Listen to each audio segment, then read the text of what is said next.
ಬೇಜವಾಬ್ದಾರಿ ಜನ. ಸಾಲ ಯಾಕೆ ತಂದ್ರಿ ಅಂದ್ರೆ ಎದುರು ಮನೆಯವ್ರಿಗಿಂತ ನನ್ ಹೆಂಡತಿ ಜೋರಾಗಿರ್ಬೇಕು ಅದಕ್ಕೆ ಅಂತಾರೆ. ಒಟ್ನಲ್ಲಿ ಇವ್ರಿಗೆಲ್ಲ ಸಾಲ ತೀರ್ಸೋ ಉದ್ದೇಶನೇ ಇಲ್ಲ.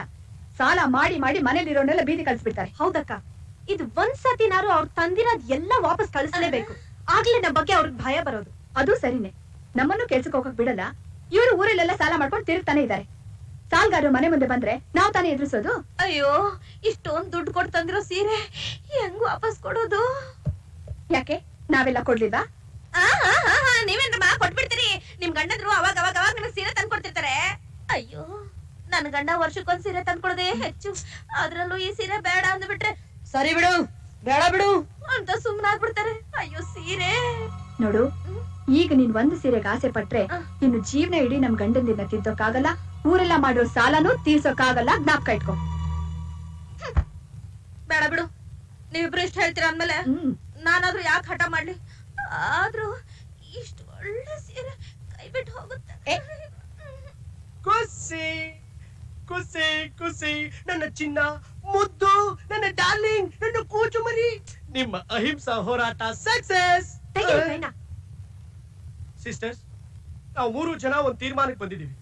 ಇನ್ಮೇಲಿಂದ ನಿಮ್ಮನ್ನ ಕೇಳದೆ ಬಟ್ಟೆನೂ ತರಲ್ಲ, ಬಡ್ಡಿಗೆ ಸಾಲನೂ ತರಲ್ಲ. ಹೌದು ಲಕ್ಷ್ಮಿ, ಈಗ ನಾವು ತಂದಿರೋ ಪಟಾಕಿ ಬಟ್ಟೆನೆಲ್ಲ ವಾಪಸ್ ಕೊಟ್ಬಿಡ್ಬೇಕು ಅಂತ ನಾವು 3 ಜನ ತೀರ್ಮಾನ ಮಾಡಿದ್ವಿ.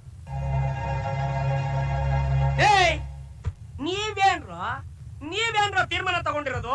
ನಿಮಗ್ ಗೊತ್ತು, ನನಗಿರೋದು ಒಂದೇ ಕೆಟ್ಟ ಅಭ್ಯಾಸ, ಎಂಡ ಕುಡಿಯೋದು. ಅದನ್ನು ನನ್ನ ಹೆಂಡತಿ ಕೈಲಿ ಹಾಕಿಸ್ಕೊಂಡೇ ಕುಡಿಯೋದು. ಯಾಕೆ ಗೊತ್ತಾ? ನನಗಿರೋ ಕೆಟ್ಟ ಅಭ್ಯಾಸ ನನ್ನ ಹೆಂಡತಿಗೂ ತಿಳಿಲಿ ಅಂತ ಅವಳಿಂದ ಮುಚ್ಚಿಟ್ಟು ಯಾವ ಕೆಟ್ಟ ಕೆಲಸನೂ ಮಾಡಬಾರ್ದು ಅಂತ. ಇಷ್ಟು ಒಳ್ಳೆ ಮನ್ಸಿರೋ ನನ್ನ ಇವಳು ಅರ್ಥ ಮಾಡ್ಕೊಳ್ಳಿವಲ್ಲ. ಹೋಗ್ಲಿ ಬಿಡು, ಹೋಗ್ಲಿ ಬಿಡು, ನಾನ್ ಕೇಳ್ಕೊಂಡ್ಬಂದ್ರೆ ಇಷ್ಟು ಅನ್ಕೊಳ್ತೀನಿ. ತಗೊಂಡೋಗ ಅವ್ನ ಮುಖ ಮೇಲೆ ಬಿಸಾಕ್ಬಿಟ್ಟು ಬರ್ತೀನಿ. ಏನ್ರ ಪಟಾಕಿನ? ಈ ವರ್ಷ ಪಟಾಕಿನೂ ಇಲ್ಲ, ಹೊಸ ಬಟ್ಟೆನೂ ಇಲ್ಲ. ಬಿಚ್ಚು. ಏನ್ರಿ ಇದು? ಮಕ್ಳಿಗೆ ಆಸೆ ತೋರ್ಸ್ಬಿಟ್ಟು ಮೋಸ ಮಾಡ್ತಿದ್ರಲ್ರಿ? ನಿನಗೆ ಬೇಜಾರಾಗುತ್ತೆ ತಾನೆ? ನಿನಗೆ ಬೇಜಾರಾಗುತ್ತೆ ತಾನೆ? ನೀನೇನ್ ಮಾಡ್ಬೇಕಾಯ್ತು ಗೊತ್ತಾ?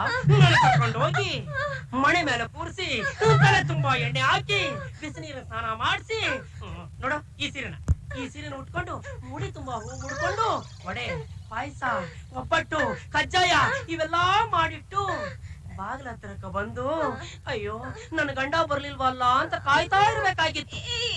ಈಗ್ಲೂ ಅದನ್ನೇ ಮಾಡ್ತೀನಿ. ಏನ್ ಮಾಡ್ತೀಯಾ? ವಡೆ, ಪಾಯಸ, ಉಪ್ಪಿಟ್ಟು, ಅಲ್ಲ ಒಬ್ಬಿಟ್ಟು ಮಾಡ್ತೇನೆ.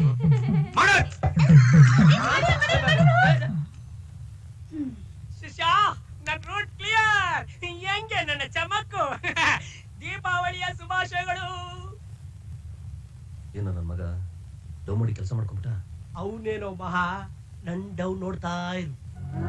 ಖುಷಿ, 4 ಮಕ್ಳಿರೋ ಓಲ್ಡ್ ಕಪಲ್ಸ್ ಅವರೇ ದೀಪಾವಳಿನ ಸೆಲೆಬ್ರೇಟ್ ಮಾಡ್ತಾ ಇದ್ದಾರೆ. ನಾವಿಬ್ರು ಯಂಗ್ ಕಪಲ್ಸ್, ನಾವು ಸೆಲೆಬ್ರೇಟ್ ಮಾಡದೇ ಇದ್ರೆ ನೋಡ್ದವ್ರು ಏನಂತಾರೆ? ಖುಷಿ ಸಿಸ್ಟರ್, ನೀವಾದ್ರೂ ಹೇಳಿ ಸಿಸ್ಟರ್. ಒಳ್ಳೆ ಗರಡ್ ಗಂಬ ಕೂತಂಗ್ ಸೈಲೆಂಟ್ ಆಗಿ ಕೂತಿದಿರಲ್ಲ ಸಿಸ್ಟರ್. ಓಹೋ, ಅಂದ್ರೆ ನಿನ್ಗಿನ್ನೂ ನನ್ನ ಮೇಲೆ ಕೋಪ ಕಮ್ಮಿ ಆಗಿಲ್ಲ. ಮರ್ಯಾದೆಯಾಗಿ ಹೇಳ್ತಾ ಇದೀನಿ, ಒಪ್ಕೊಂಡ್ಬಿಡು. ನನ್ನ ಕೆರಳಿಸ್ಬೇಡ, ಒಪ್ಕೊಂಡ್ಬಿಡು. ಒಪ್ಪಲ? ನಿನ್ ಕಾಲ್ ಹಿಡ್ಕೊತೀನಿ, ಒಪ್ಕೊಂಡ್ಬಿಡು ಖುಷಿ. ಅಯ್ಯೋ ಏನೋ ಅಯ್ಯೋ ಅಂತ್ಯ? ಆಫೀಸ್ ನಲ್ಲಿ ಹಣ ಬೇಕಾದಾಗ ಪ್ಯೂನ್ ಕಾಲ್ ಹಿಡಿಬಹುದು, ಹೆಂಡತಿ ಕಾಲ್ ಹಿಡಿದ್ರೆ ತಪ್ಪ? ನಾನೇ ಬೇರೆ, ನನ್ ಸ್ಟೈಲೇ ಬೇರೆ. ನನ್ಗೆ ಯಾವಾಗ್ಲೂ ಹೆಂಡತಿನೇ ಫಸ್ಟ್, ಬಾಕಿ ಇದೆಲ್ಲ ನೆಕ್ಸ್ಟ್.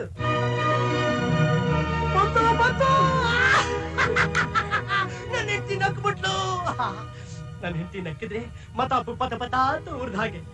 ಹೇಳು ಖುಷಿ,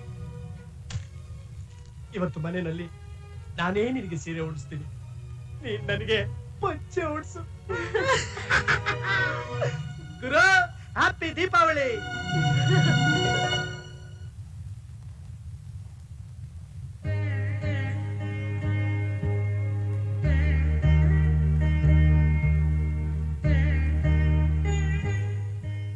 ನೋಡ್ ಲಕ್ಷ್ಮಿ, ನಿನ್ನ ಅವ್ರ ತರ ನಾನು ಮೋಸ ಮಾಡಕ್ಕಾಗಲ್ಲ.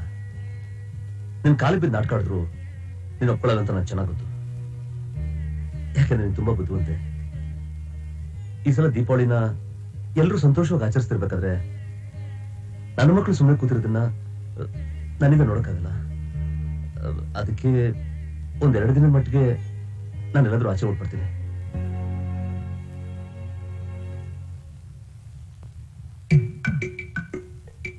ಅಪ್ಪ ಹೋಗ್ಬೇಡಿ ಅಪ್ಪ ಪ್ಲೀಸ್.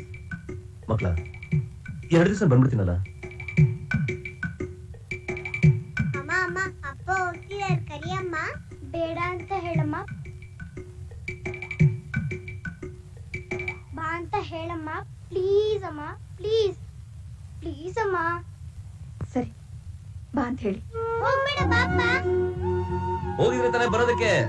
ಅಬ್ಬಾ ಲಕ್ಷ್ಮಿ, ನೀನ್ ಎಲ್ಲಿ ಗಲಾಟೆ ಮಾಡ್ತೀಯೋ, ಎಲ್ಲಿ ಒಪ್ಕೊಳ್ಳಲ್ಲ ಅಂತ ಅನ್ಕೊಂಡಿದ್ದೆ. ಈಗ ನನ್ನ ಮನಸ್ಸಿಗೆ ಸಮಾಧಾನ ಆಯ್ತು. ನಗೆ ನಗೆ ನಗೆ